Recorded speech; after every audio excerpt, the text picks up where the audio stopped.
स्वागत है आपका अर्थशास्त्र यूट्यूब चैनल पर। आज हम जानेंगे उत्पादन संभावना वक्र के बारे में। प्रोडक्शन पॉसिबिलिटी कर्व क्या है, तो चलिए शुरू करते हैं।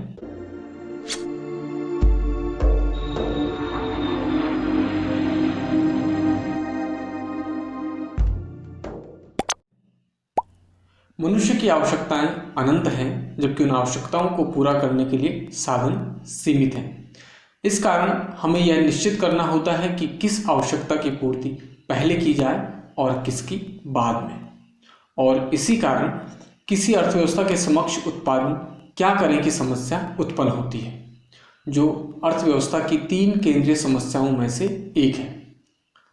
सेंट्रल प्रॉब्लम ऑफ इकोनॉमी के बारे में मैं पहले ही एक वीडियो बना चुका हूँ, जिसका लिंक आपको इस वीडियो के डिस्क्रिप्शन में मिल जाएगा। फिलहाल हम उत्पादन संभावना वक्र को समझ लेते हैं।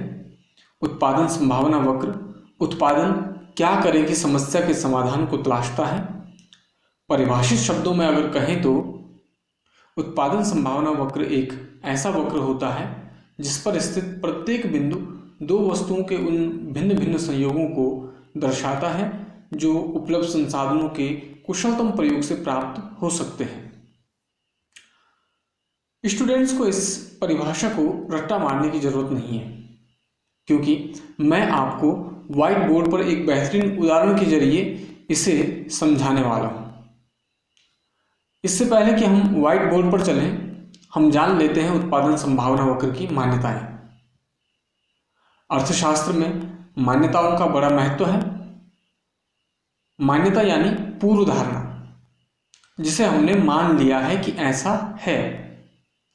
तो देख लेते हैं प्रोडक्शन पॉसिबिलिटी कर्व की मान्यताएं क्या है। पहली मान्यता है संसाधनों की मात्रा निश्चित है, अर्थात संसाधन सीमित हैं, इन्हें बढ़ाया नहीं जा सकता। दूसरी मान्यता है उत्पादन की तकनीक स्थिर है, यानी तकनीक में कोई परिवर्तन नहीं आता। तीसरी मान्यता है साधनों का कुशलतम प्रयोग हो रहा है, अर्थात सभी संसाधन रोजगार में लगे हैं। चौथी मान्यता है संसाधन की कुशलता हर तरह के उत्पादन में एक जैसी नहीं है, यानी कोई संसाधन यदि किसी कार्य में कुशल है तो जरूरी नहीं कि वह दूसरे कार्य में भी कुशल हो। निश्चित ही उसकी कुशलता में अंतर आ जाता है।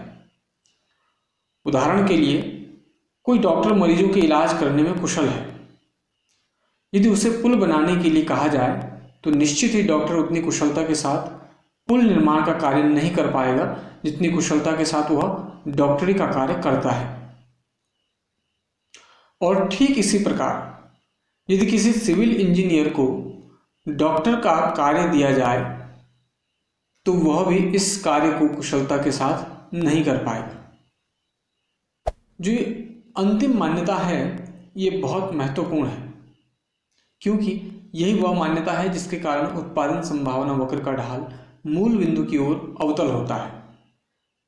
यह बात आगे स्पष्ट हो जाएगी। फिलहाल हम चलते हैं व्हाइट बोर्ड पर।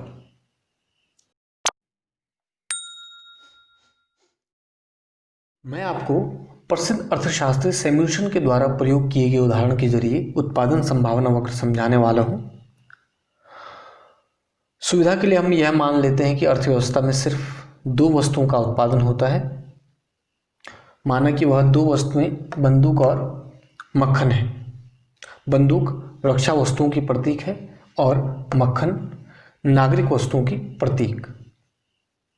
अब माना कि अर्थव्यवस्था में उपलब्ध संसाधनों का प्रयोग हम सिर्फ बंदूक के उत्पादन में करते हैं, तो हम कुल 15 इकाई बंदूक का उत्पादन कर पाते हैं। यह 15 लाख या करोड़ कुछ भी हो सकता है। ठीक उसी समय पर देखिए मक्खन का उत्पादन 0 है, क्योंकि सारे संसाधन तो बंदूक के उत्पादन में लगे हैं। यह उत्पादन की ए संभावना है। ठीक इस संभावना के विपरीत एफ संभावना को देखिए, जिसमें हमने उपलब्ध संसाधनों का सबका प्रयोग सिर्फ मक्खन के उत्पादन में किया है। तो सारे संसाधनों का प्रयोग मक्खन के उत्पादन में करने पर हमें 5 इकाई मक्खन की प्राप्त होती है। ठीक उसी समय पर बंदूक का उत्पादन 0 है। ये जो ए और एफ संभावनाएं हैं ये उत्पादन की चरम संभावनाएं हैं। इन दोनों संभावनाओं के मध्य और भी अन्य संभावनाएं हैं, देखते हैं। अब माना कि अर्थव्यवस्था में मक्खन की जरूरत पड़ी, हम 1 इकाई मक्खन का उत्पादन करना चाहते हैं, तो इसके लिए हमें बंदूक के उत्पादन में लगे कुछ साधनों को हटाकर मक्खन के उत्पादन में लगाना होगा। इससे क्या होगा, बंदूक के उत्पादन में कमी आ जाएगी। यहाँ देखिए बी संयोग में मक्खन का उत्पादन 1 और बंदूक का उत्पादन 14 है, जो कि ए संयोग में बंदूक का उत्पादन 15 था, यानी 1 इकाई की कमी हो गई। अर्थात 1 मक्खन की इकाई प्राप्त करने के लिए हमें 1 बंदूक की इकाई का त्याग करना पड़ा। इन दोनों के बीच का अनुपात MRT कहलाता है। MRT का मतलब marginal rate of transformation, Hindi में कहें तो रूपांतरण की सीमांत दर।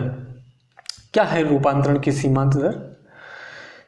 एक वस्तु की त्यागी गई मात्रा के बदले दूसरी वस्तु की एक अतिरिक्त इकाई का जो उत्पादन होता है, उन दोनों के बीच का अनुपात रूपांतरण की सीमांत दर है।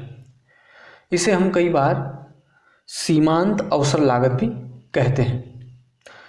सरल शब्दों में अगर हम कहें तो किसी वस्तु की एक अतिरिक्त इकाई का उत्पादन करने के लिए हमें किसी दूसरी वस्तु की जितनी इकाई का त्याग करना पड़ता है, इन दोनों के बीच का अनुपात सीमांत अवसर लागत है। सीमांत अवसर लागत से कैसे भिन्न है, और अवसर लागत का पूरा जो कॉन्सेप्ट है उसको समझाने के लिए मैं अलग से एक वीडियो बनाऊंगा। फिलहाल हम इस वीडियो को उत्पादन संभावना वक्र तक सीमित रखते हैं। तो आगे बढ़ते हैं। अब माना कि अर्थव्यवस्था को और मक्खन की ज़रूरत पड़ रही है, 1 इकाई और हम मक्खन का उत्पादन करना चाहते हैं, तो फिर से हमें बंदूक के उत्पादन में लगे साधनों को मक्खन के उत्पादन में लगाना होगा। इससे क्या होगा, बंदूक का उत्पादन घट जाएगा। हम जैसे जैसे मक्खन की इकाइयाँ बढ़ाते जाएंगे, बंदूक की इकाइयाँ घटती जाएंगी। इसका कारण क्या है? इसका कारण है उत्पादन के जो साधन हैं वो सीमित हैं। जो उपलब्ध संसाधन है उनकी सीमितता के कारण ऐसा होता है। हम मक्खन के उत्पादन को बढ़ाते जाएंगे तो बंदूक का उत्पादन निरंतर घटता जाएगा। किंतु यहाँ पर ध्यान देने वाली बात यह है कि जैसे जैसे मक्खन का उत्पादन बढ़ रहा है, बंदूक का उत्पादन तो घट रहा है, किंतु बढ़ती हुई दर से घट रहा है। यानी जो MRT है वो बढ़ रही है लगातार। यहाँ 1 मक्खन के उत्पादन के लिए हमें 1 बंदूक का त्याग करना पड़ा। आगे जो C संयोग है उसमें 1 मक्खन के उत्पादन के लिए 2 बंदूक का त्याग करना पड़ा। फिर D संयोग में 3 बंदूक का, फिर E में 4 और F में 5 बंदूक का त्याग करना पड़ा। यही वह कारण है जिसके कारण उत्पादन संभावना वक्र का जो ढाल है वो मूल बिंदु की ओर अवतल होता है। इसे रेखा चित्र के माध्यम से हम और स्पष्ट समझते हैं। रेखा चित्र में OX अक्ष पर हमने मक्खन की इकाइयों को लिया है और OY अक्ष पर बंदूक की इकाइयों को। यदि हम अर्थव्यवस्था में उपलब्ध सारे संसाधनों को सिर्फ बंदूक के उत्पादन पर लगाते हैं तो हम 15 इकाई के बराबर बंदूक का उत्पादन कर पाते हैं। दूसरी ओर अगर हम मक्खन के उत्पादन पर सारे उपलब्ध संसाधनों को खर्च कर देते हैं तो हम मक्खन की कुल 5 इकाइयों के बराबर उत्पादन कर पाते हैं। यहाँ पर जो बंदूक की 15 इकाई है और मक्खन की 5 इकाई है, ये दोनों उत्पादन की चरम संभावनाएं हैं।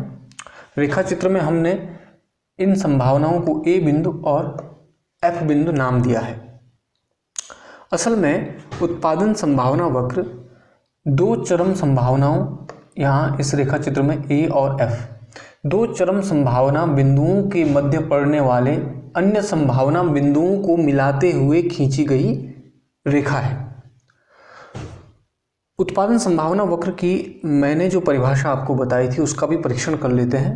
परिभाषा कहती है कि उत्पादन संभावना वक्र 2 वस्तुओं के उन भिन्न भिन्न संयोगों को दर्शाने वाली रेखा है जिन्हें हम उपलब्ध संसाधनों के कुशलतम प्रयोग करते हुए प्राप्त कर सकते हैं। तो यहाँ पर दो वस्तुएं हैं, मक्खन और बंदूक, भिन्न भिन्न संयोग ABCDEF और उपलब्ध संसाधन इस रेखा के भीतर जो संसाधन है इनका कुशलतम प्रयोग हो रहा है। अगर कोई संसाधन रेखा से बाहर होता तो उसका कुशलतम प्रयोग नहीं हो रहा होता। तो इस तरीके से जो परिभाषा है उसके हिसाब से हमने रेखा चित्र में भी इसको ढंग से समझ लिया है। अब यहाँ पर एक बात और महत्वपूर्ण है कि जो उत्पादन संभावना वक्र है इसके ढाल पर हम रूपांतरण की सीमांत दर को भी माप सकते हैं, यानी MRT को माप सकते हैं। अब उदाहरण के लिए जैसे हमें C और D के बीच की MRT ज्ञात करनी है, MRT यानी रूपांतरण की सीमांत दर, MRT हमें ज्ञात करनी है C और D बिंदुओं के बीच की। तो हम C और G की जो लंबाई है उसमें G और D की लंबाई का भाग दे देंगे, CG में GD का भाग दे देंगे, जो आएगा वो आपकी MRT होगी। इस तरीके से हम उत्पादन संभावना वक्र के ढाल पर MRT भी ज्ञात कर सकते हैं। उम्मीद है अब आप उत्पादन संभावना वक्र को भली भांति समझ गए होंगे। यदि इस टॉपिक से संबंधित आपकी कोई भी क्वेरी हो तो आप कमेंट बॉक्स में लिख सकते हैं। मेरी कोशिश रहेगी कि आपकी समस्या का समाधान कर सकूं। पूरा वीडियो देखने के लिए आपका धन्यवाद। अगर वीडियो आपको अच्छा लगा हो तो लाइक कीजिए और हमारे चैनल को सब्सक्राइब कीजिए।